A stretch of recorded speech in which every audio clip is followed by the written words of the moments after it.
চিন্তিত ছিলাম ভাই, বহুত চিন্তিত ছিলাম। কোনো কাজকর্ম ছিল না, বেকার ঘুরে বেড়াচ্ছিলাম আমি।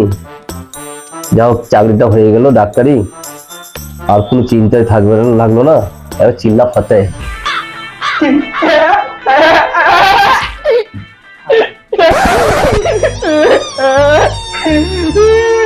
আরে তুমি ঠিক আছো? বসো বসো বসো বসো, কি হয়েছে? বসো বসো বসো, এখানে বসো। ঠিক নাই ডাক্তার সাহেব, আমি একা নয়, আমার ভেতরে দুজন আছে। দুজন মানে? হ্যাঁ ডাক্তার বাবু, একজনা বলে ভাত খেতে আর একজনা বলে গাছের পাতা খেতে। ব্যাপারটা খুব জটিল ব্যাপার তো। আমি বুঝতে পেরেছি, ঠিক আছে। তোমার মধ্যে দুটো মানুষ আছে, দুটো চা খেতে হবে আর 2 কাপ বিস্কুট খেতে হবে। বাহ, এমন ডাক্তার তো শালা আগে দেখি নাই। নিঃসন্দেহে তুই ঠিক কথা বলেছিস।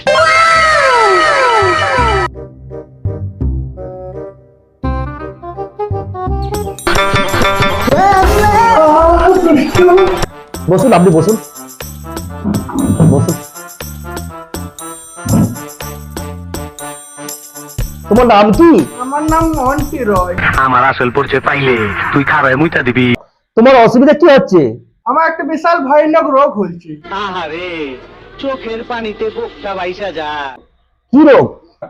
আমি কাউকে না দেখে থাকতে পারি না। তাই নাকি? আমি যাকে দেখি তারই প্রেমে পড়ে যাই। কিন্তু বিশাল ভয়ঙ্কর রোগ। তোমার কোথায় রোগ? আর একটু উপরে। এখানে? আর একটু উপরে। এখানে? না, এখানে না।